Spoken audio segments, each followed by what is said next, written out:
Ubisoft et il y a pas mal de choses à dire. On a enfin des avancées sur les histoires avec Tommy François, Serge Scott et tout ça. Souvenez-vous, il y a plus de 3 ans maintenant. Facile. L'énorme vague de dénonciation qu'il y a eu au sein d'Ubisoft qui a fait licencier et fuir quasiment les 3/4 des plus gros responsables d'Ubisoft et il reste que des woke qui ne savent plus développer des jeux. On a enfin une avancée là-dessus au niveau de la justice. Vous allez voir, c'est pas tout rose, mais également des commentaires internes d'Ubisoft qui leak des potentiels licenciements davantage et d'autres bricoles.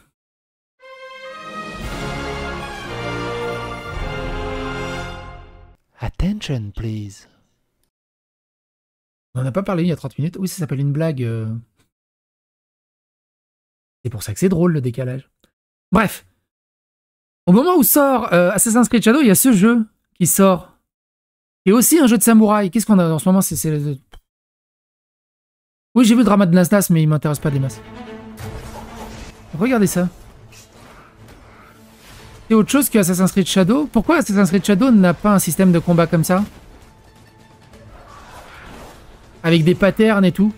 Pourquoi c'est des vieux patterns dégueulasses dans Assassin's Creed Shadow? Bref, ça a l'air très sympa. De l'autre côté, Division 2 annonce qu'il repousse encore une fois le prochain DLC. Déjà, tu dis, mais pourquoi il faut encore des DLC? Parce qu'il y a quoi? Il a 6 ans le jeu maintenant?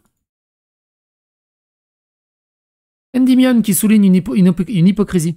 J'adore la façon dont la presse spécialisée dans les jeux vidéo dit Resident Evil 5 est trop raciste parce que c'est un homme blanc en Afrique qui tire sur des zombies noirs. Et il reste silencieux quand Yasuke, un noir au Japon, massacre des Japonais. Le 2 poids 2 mesures est insensé. Regardez ça. Il tue juste des gens. En quoi est-ce Assassin's Creed? Alors, du coup, j'avais posé une question qui, moi, m'intéresse. À combien d'exemplaires pensez-vous qu'Assassin's Creed Shadow se vendra? 4 millions, 8 millions, 10 millions, 15 millions. Il y a quand même 65% qui ont voté pour 4 millions. Je pense que c'est impossible qu'ils se vendent aussi peu. Malgré tous les gadins, c'est impossible qu'ils se vendent aussi peu, sachant que... Même pas une semaine qu'il est là. Mais ta gueule! Mais non. Attends, YouTube. En fait, pour aller à l'onglet communauté, tu peux pas passer par ton studio. Non, il faut passer par aller sur ta chaîne. Mais il est où l'onglet communauté? Il a fait plus. Il a disparu mon onglet communauté? Post. Ah, ils ont transformé l'onglet communauté en post. Pardon. Bref. J'ai fait un sondage qui est là. Pareil, on est à peu près pareil. Il y a eu 5400 votes, mine de rien. Pour moi, c'est impossible qu'ils se vendent aussi peu. Malgré tous les gadins. L'opinion a dit 4 millions. On verra bien. On verra bien.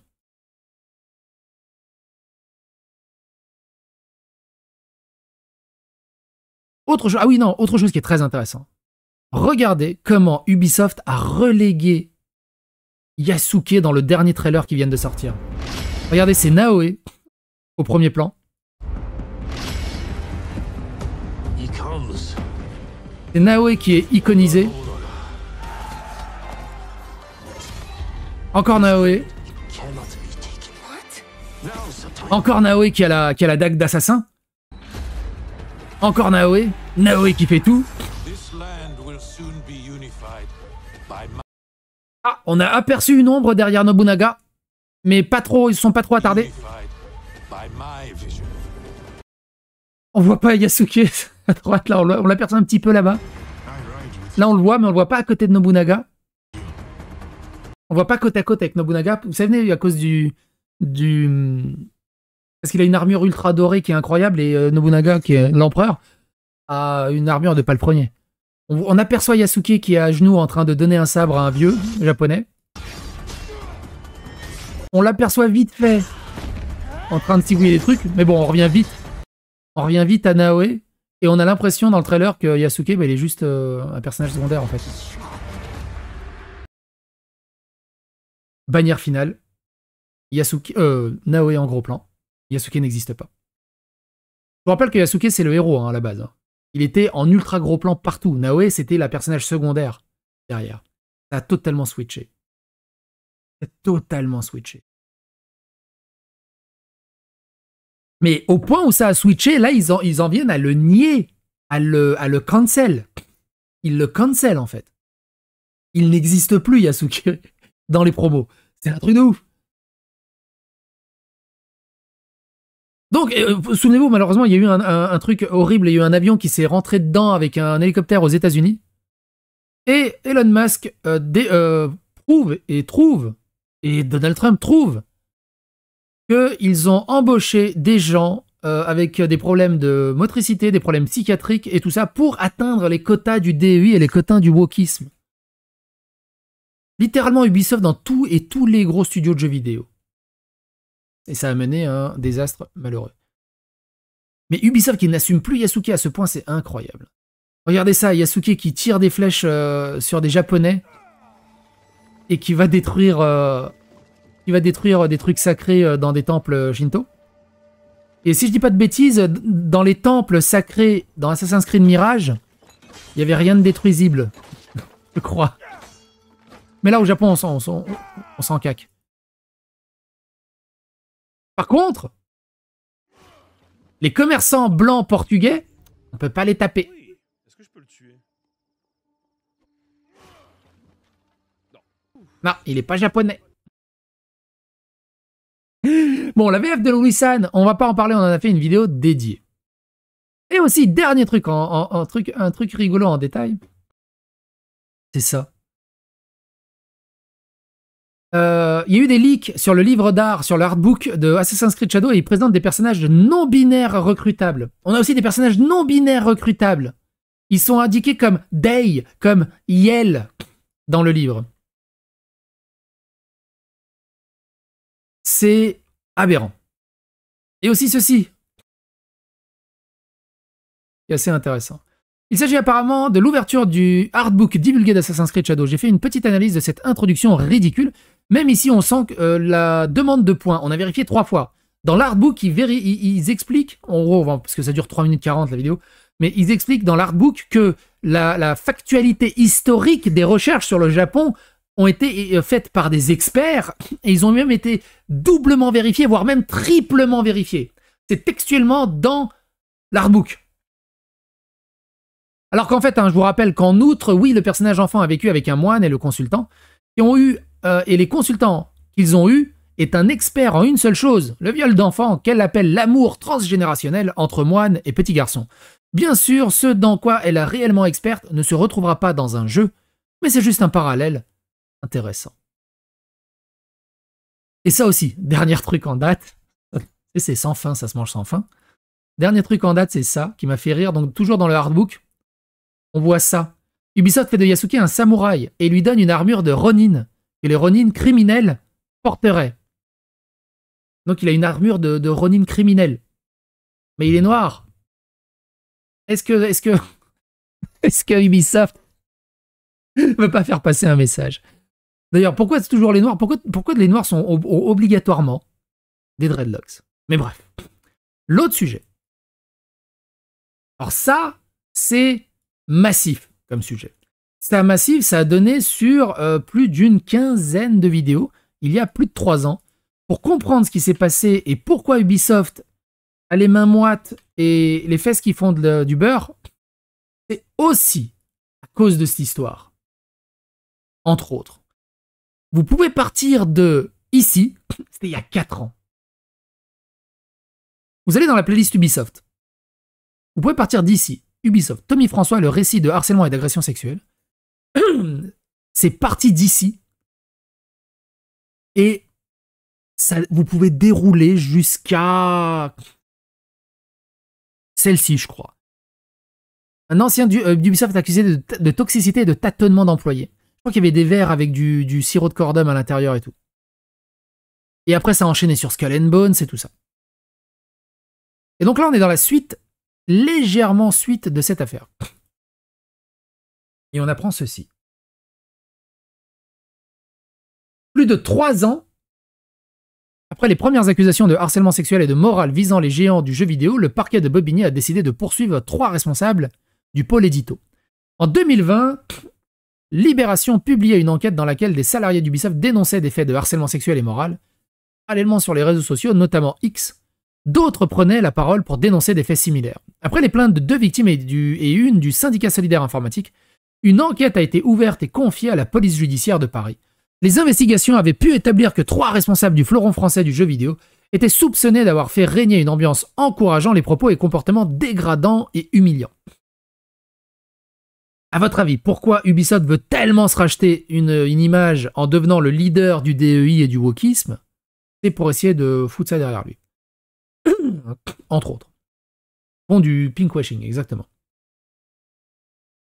C'est finalement 3 ans plus tard que le tribunal de Bobigny a décidé de poursuivre les 3 hauts placés travaillant au pôle édito d'Ubisoft, rapportait l'informé en janvier. Les 3 hommes seront jugés pour harcèlement moral et sexuel.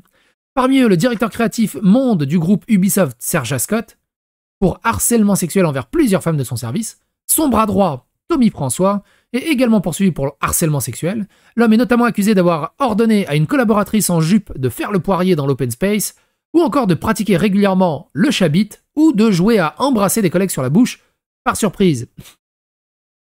Des gamins. Ces gens sont des gamins pourri gâtés. Enfants rois, sans éducation. Enfin bref. On rigole de ça. Mais chez les Squeezie et Gotaga, ils sont pas mieux. Je retrouverai pas, putain. Que je retrouverai, attends. J'ai vu un short passer récemment. Ah ouais, mais... je regarde 15 milliards de... Merde, attends, je vais voir si je vais dans l'historique. Je regarde 15 milliards de shorts en même temps. Il y a un short que j'ai vu.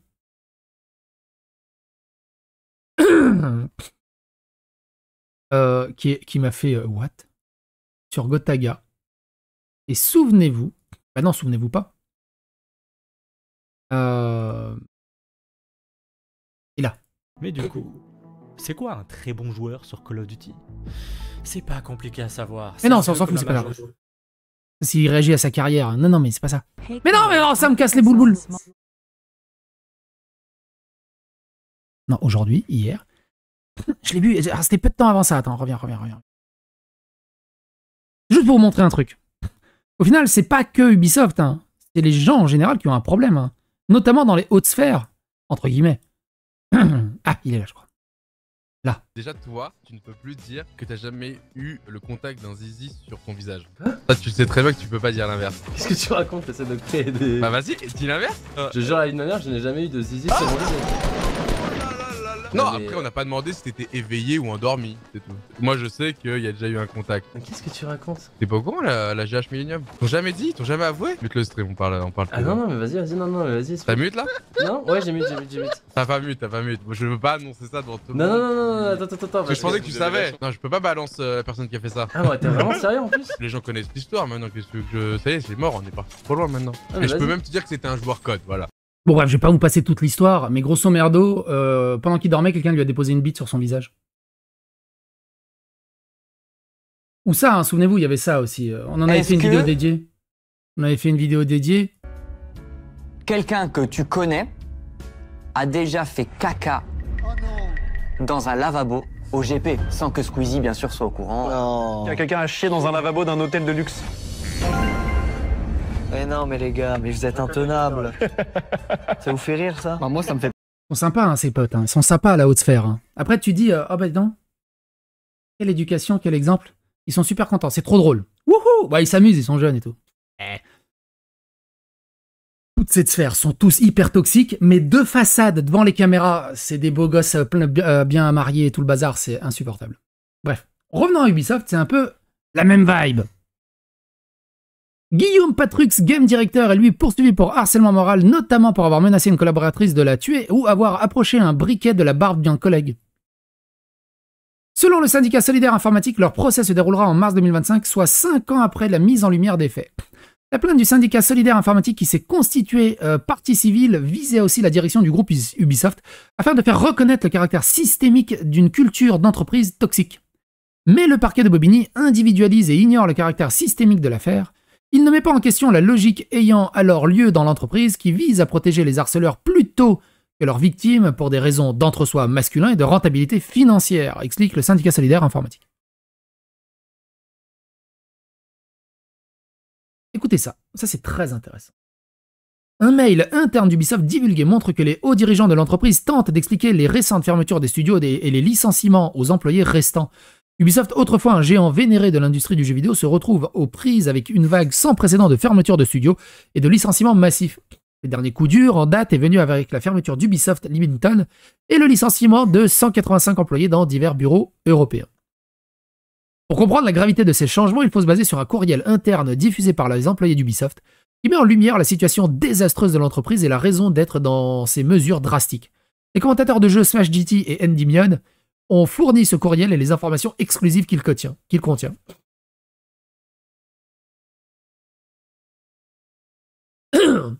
La chute d'Ubisoft est tout simplement spectaculaire. D'une capitalisation bourse... Enfin, je sais pas, moi j'ai un pote qui chie dans le lavabo d'un truc de luxe. Enfin, c'est plus mon pote.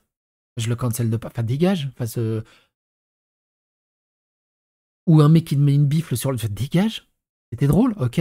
Bah, c'est la dernière fois que c'est drôle pour toi. Je te connais plus. Tous des psychopathes. La chute d'Ubisoft est tout simplement spectaculaire d'une capitalisation boursière de 12 milliards de dollars en janvier 2021. La valeur de l'entreprise a chuté à seulement 1,7 milliard de dollars en janvier 2025, soit une baisse de 85%. Cette réduction vertigineuse souligne la perte de confiance des investisseurs et met en évidence une grave instabilité financière. Les causes profondes de ce déclin sont multiples et incluent des lancements de jeux ratés, des faux pas stratégiques, une dette croissante et des inefficacités organisationnelles. Et tout ça, hein, c'est toujours pareil, moi j'ai ramené la couverture à moi parce que j'en ai rien à battre. Ils vont t'expliquer que Psychodélique est largement pire que tout ça, c'est le troisième Reich le mec. Il est super dangereux et hyper toxique. Et eux se permettent des trucs comme ça.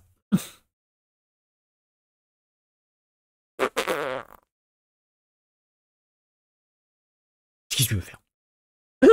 Au cœur des efforts de restructuration d'Ubisoft se trouve un courriel interne adressé à tous les employés, soulignant la nécessité de restructuration ciblée dans les studios mondiaux.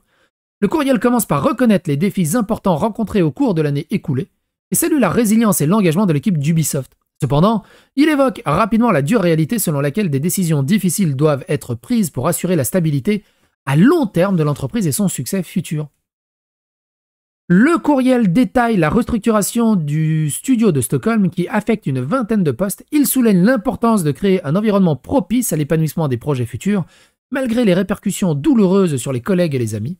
Ubisoft assure aux employés concernés des indemnités de départ adaptées, des ressources de transition de carrière et un soutien au bien-être pour traverser cette période tumultueuse. Au-delà de Stockholm, le courrier électronique annonce des mesures similaires pour Ubisoft Düsseldorf et la fermeture d'Ubisoft Limited au Royaume-Uni. Au total, 185 employés de ces sites devraient perdre leur emploi. La direction d'Ubisoft a exprimé ses profonds regrets face à cette décision, remerciant les employés pour leur contribution et s'engageant à les soutenir au long de la transition, ce qui est scandaleux de les remercier vu le taf de merde qu'ils ont livré. Embauche des mecs, ils font de la merde, tu les remercies pour leur abnégation. Ouh! Tu les licencies avec un coup de pied au cul et tu cherches des gens plus talentueux. Il serait plus logique. La transcription du courriel. Donc comment on écrit ce genre de courrier? C'est ça qui est intéressant. Chère équipe, comme vous le savez tous, l'année écoulée a été marquée par les défis importants pour Ubisoft et notre industrie. Des défis qui ont nécessité des changements sous la forme de restructuration ciblée au sein de notre organisation mondiale et de nos studios de production.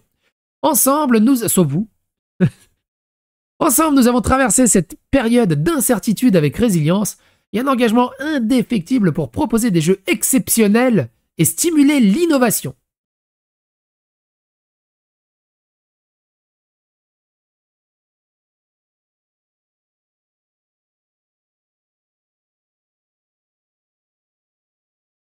On se moque de qui?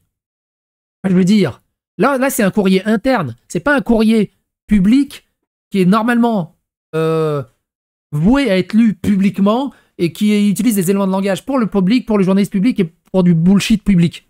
Un courrier interne.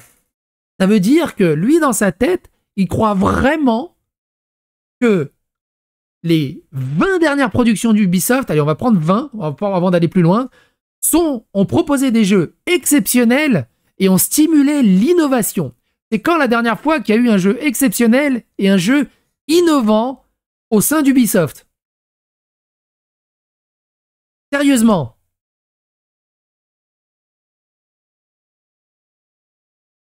Cependant, Cependant, pour assurer notre stabilité à long terme et notre succès futur, nous devons continuer à prendre des décisions très difficiles. Restructuration du studio de Stockholm. Ce matin, nous avons annoncé une restructuration de notre studio de Stockholm. Cette décision n'a pas été prise à la légère. Il s'agit toutefois d'une étape nécessaire pour affiner la stratégie du studio et assurer sa stabilité à long terme. Vous avez remarqué que Stockholm, bon, on va le virer. Par contre, les blaireaux qui ont fait Skull and Bones à Taïwan, regarde, ils ont un deal avec le gouvernement, donc c'est un peu plus compliqué de fermer le studio, j'imagine. Même s'ils ont fait 800 millions de pertes. L'équipe de Stockholm joue un rôle essentiel dans notre avenir. Bah oui, c'est pour ça qu'on le restructure. Et pour que les visions réussissent, nous devons créer l'environnement propice à l'épanouissement de leurs projets. Nous estimons qu'environ 20 postes au sein du studio de Stockholm pourraient être affectés. Nous n'avons que cette décision n'a pas seulement un impact sur le studio et ses projets, elle a également un impact sur les personnes, nos collègues, nos coéquipiers et nos amis. C'est dégueulasse, ça. Ce genre d'élément de langage à 2 balles pour te dire que tu vas te faire licencier, c'est dégueulasse. Je préfère qu'ils envoient chier avec un coup de pied au cul. Nous comprenons parfaitement à quel point cette situation est difficile et notre priorité absolue est d'aider chacun à traverser cette période de transition. Nous nous engageons à fournir des indemnités de départ adaptées aux circonstances individuelles. Bon, grosso merdo, les copains ils vont avoir une bonne indemnité de départ et les gens Kevin qui étaient copains avec personne auront quasiment rien.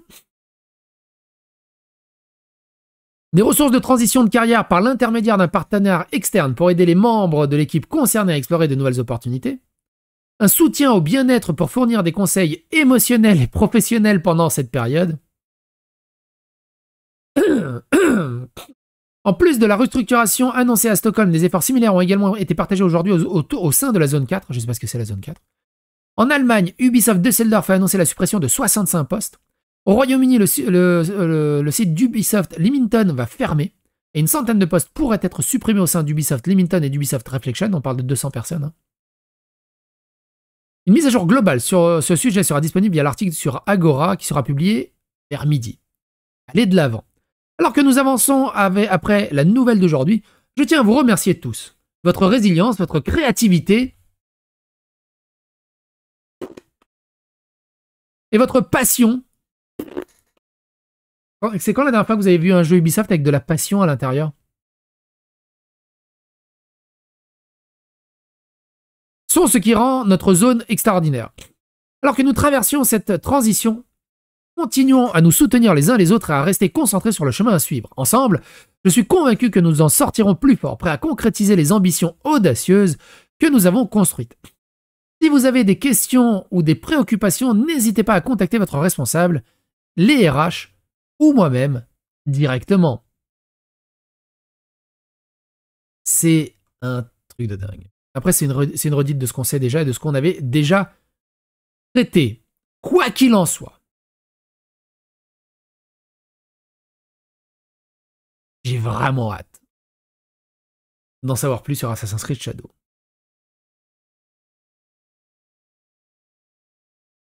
Bref. Bon courage à vous. Qui s'est déjà mangé une bifle à part Gotaga ici?